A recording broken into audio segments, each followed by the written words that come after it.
Entonces, ok, hoy vamos a trabajar con dos ejemplos de límite trigonométrico. El primero que vamos a resolver es el límite cuando x tiende a 1 de la raíz cúbica de seno de pi medios x fuera de la raíz menos 1 entre x cuadrado menos 1. Una de las cosas que yo quiero destacar con este ejemplo es la importancia del uso de los teoremas de límites, ¿ok? Ciertamente, en la medida que nosotros vamos avanzando en esto, hay pasos que nos podemos saltar o dejar de escribir, pero a mí me interesa mucho que ustedes entiendan que cuando yo me salto un paso, eso tiene un soporte teórico, que es lo que me permite dar ese atajo, ¿ok?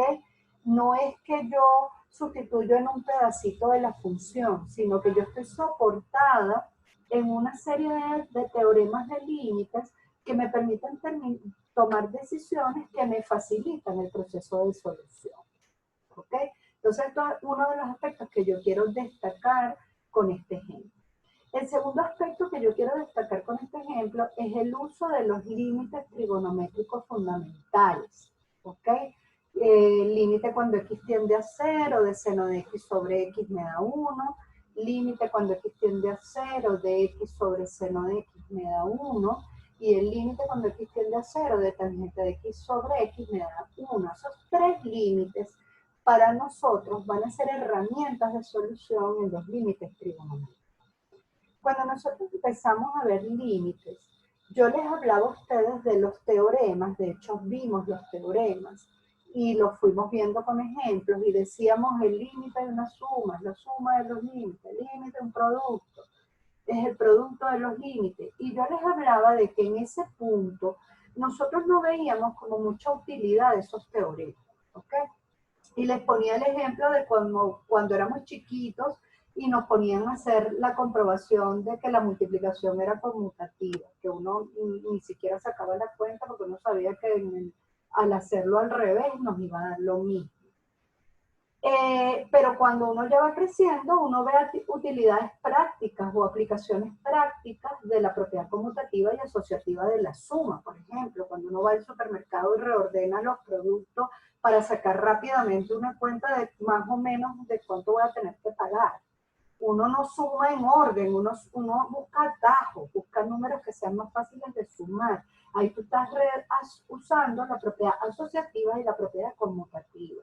Y ahí es donde realmente es útil. No que me pongan a hacer la cuenta en un orden y después en el otro. Lo mismo pasa aquí con los teoremas. Cuando nosotros nos enfrentamos a límites, mientras más elaborada es la expresión, más útiles nos son los teoremas que hemos estudiado. Entonces vamos a ir viendo cómo se resuelve este ejemplo. El primer paso es siempre evaluar para saber si es un límite determinado o indeterminado. Si él es un límite determinado, con simplemente sustituir me va a dar un número. Listo, ya se acabó, no tengo más nada que hacer. Si él es un límite indeterminado, debo caer en cualquiera de las cuatro formas posibles.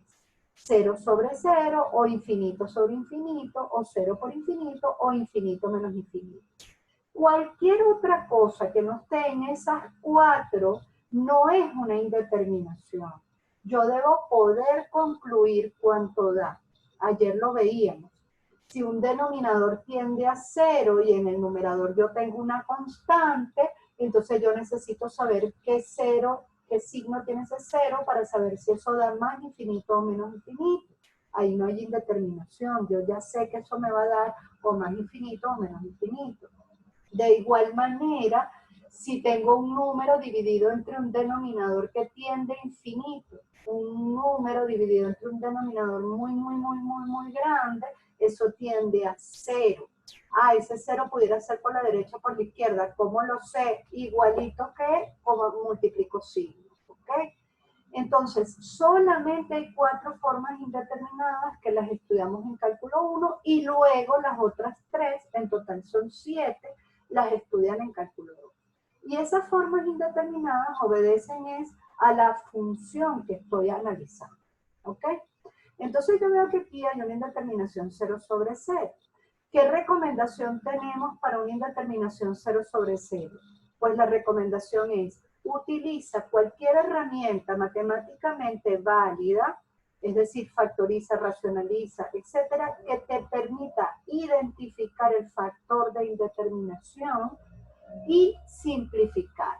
¿Cuál va a ser el factor de indeterminación? Esa expresión que depende de X y tiende a 0, ¿ok? ¿Qué observamos aquí? Lo primero que yo observo es que yo tengo el seno de pi medios X atrapado dentro de una raíz de índice 3. Por lo tanto, mientras esa función esté atrapado dentro de esa raíz, yo no puedo resolver nada. Por lo tanto, mi primer paso, ¿cuál va a ser? Pues racionalizar ese numerador. Porque al racionalizar ese numerador, yo puedo sacar la función de la raíz y puedo ver cómo o qué pasos puedo seguir para romper o simplificar ese factor de indeterminación.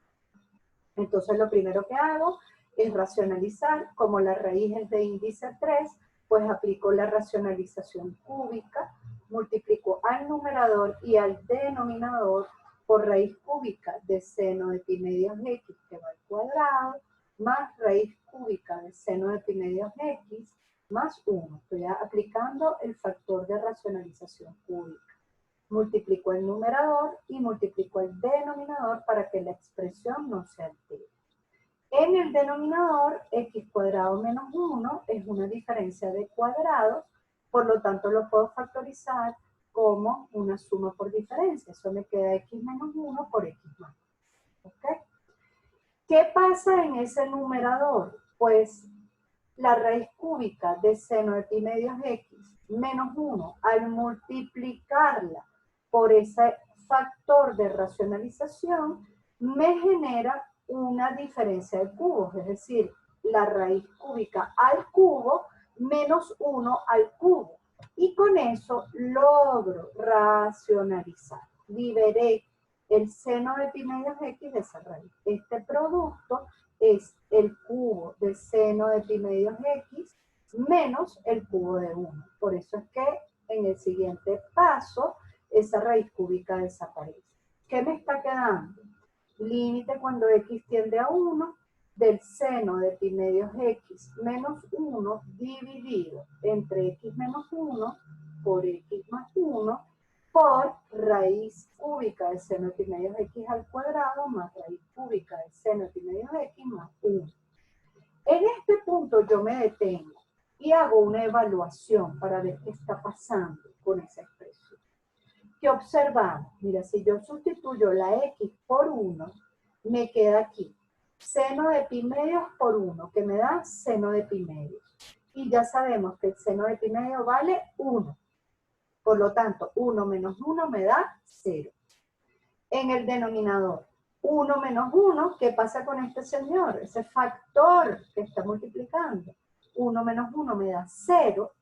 Pero el factor x más 1, si yo cambio x por 1, no me da 0. Me da 1 más 1, me da 2. Y el trinomio que yo utilicé para racionalizar, o el factor de racionalización cúbica, como lo quieran llamar, si sustituyo aquí en x el valor 1, me quedaría seno de pi medios, que me da 1, la raíz cúbica de 1 es 1, al cuadrado me da 1, más otra vez seno de pi medios, que me da 1, y la raíz cúbica de 1 me da 1, más 1. Por eso es que nosotros utilizamos este factor de racionalización. Cuando yo multiplico y divido por ese factor, yo logro eliminar el radical en el numerador. Y donde él aparece, que es en el denominador, o sea, siguen apareciendo expresiones irracionales en el denominador, ellas no se anulan. Por eso es que este factor me ayuda. Porque si aquí abajo, en el denominador, estuviera permaneciendo un 0, racionalizar no me serviría de nada, porque estoy agravando el problema. Tengo un 0 en el numerador y añadí otro 0 en el denominador. Entonces, ¿por qué funciona la conjugada cuando tenemos raíces cuadradas? porque ese factor que yo agrego no se anula. ¿Por qué funciona la racionalización cúbica cuando tenemos raíces cúbicas? Porque ese factor que yo añado a la expresión no se anula. Si él se anulara, no me serviría esta solución, ¿ok? Entonces, ya yo observé que el 0 me lo produce seno de pi medios x menos 1 y el 0 me lo produce el factor x menos 1. El señor x más 1 y toda esta expresión grandota que tiene raíces no me da 0. Aquí es donde empieza a ser útil los teoremas del límite. El límite de un producto es el producto de los límites. Y nosotros sabemos que las fracciones se multiplican numerador por numerador y denominador por denominador. Por lo tanto, yo voy a reorganizar esta fracción. ¿Cómo la voy a reorganizar?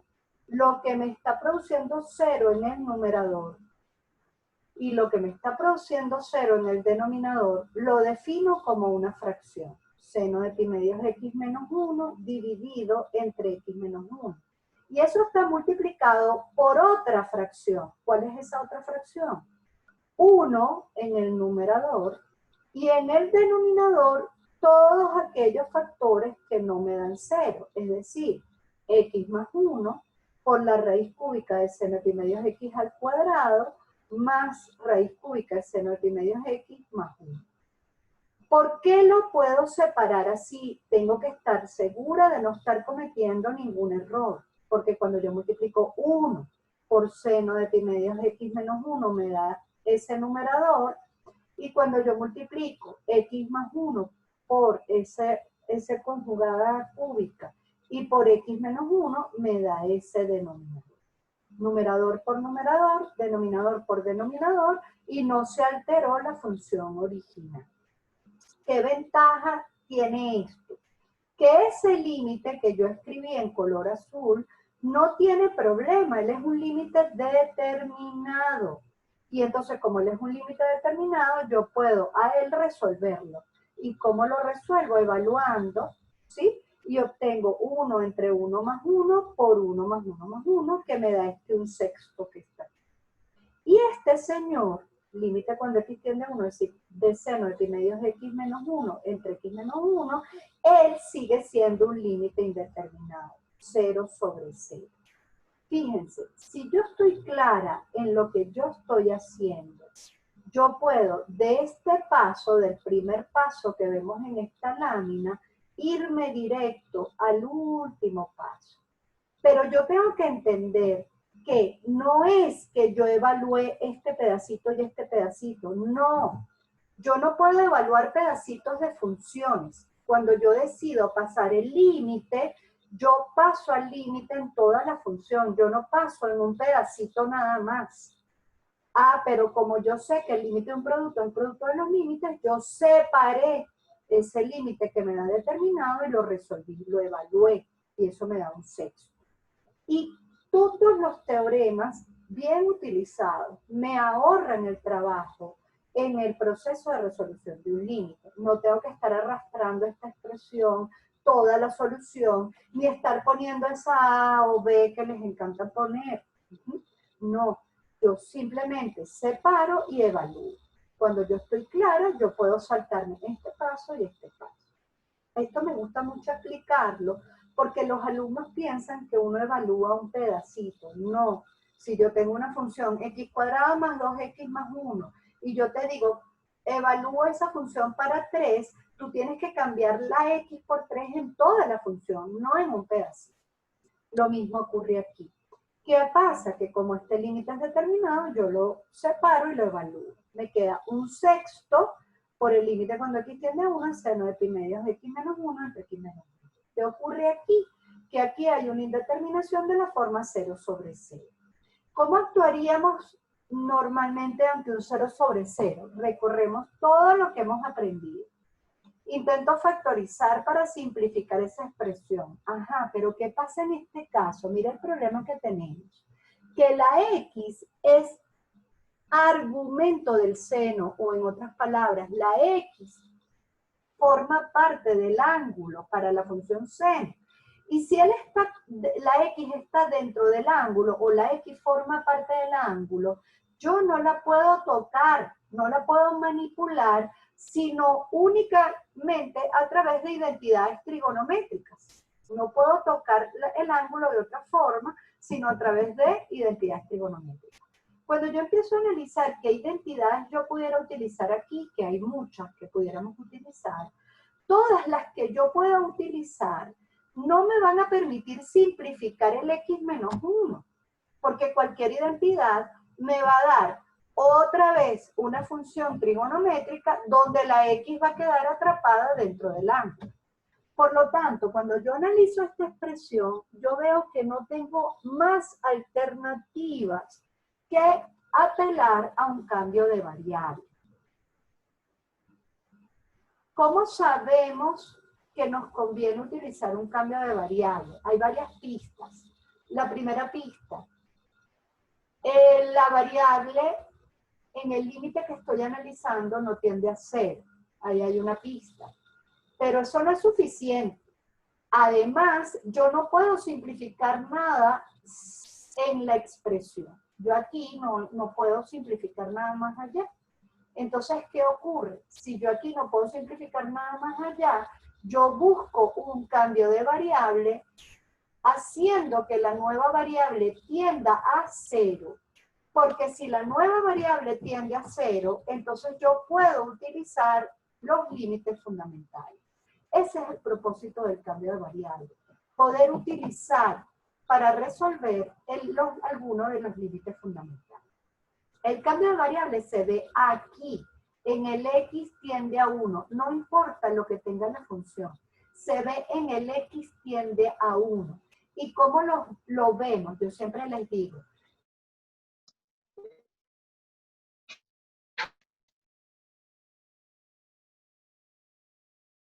Disculpen, tengo el internet inestable y perdí la conexión. ¿Okay?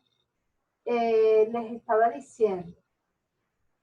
¿Cómo ve uno el cambio de variable? Porque muchas veces los estudiantes buscan el cambio de variable en la función. Y no es en la función que lo tenemos que buscar, porque a veces la función está demasiado engorrosa. El cambio de variable se busca aquí, en el X tiende a. Y yo les explico, ¿cómo lo ves clarito? Mira, haz el siguiente ejercicio. Tú cambias un momentico la flecha por un igual. ¿Qué pasa cuando yo cambio la flecha por un igual? Fíjate qué pasa. Si yo cambio la flecha por un igual, cuando yo despejo, me queda X menos 1 igual a 0. Entonces yo ahí veo clarito cuál es el cambio de variable que yo debo hacer. ¿Cuál es el cambio que yo debo hacer? Pues lo tengo aquí. X menos 1 lo llamo U.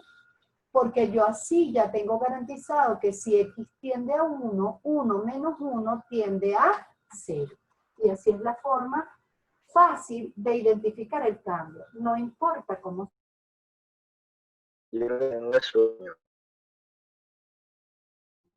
Vale. A ver, muchachos, vamos a entrar a la siguiente dirección.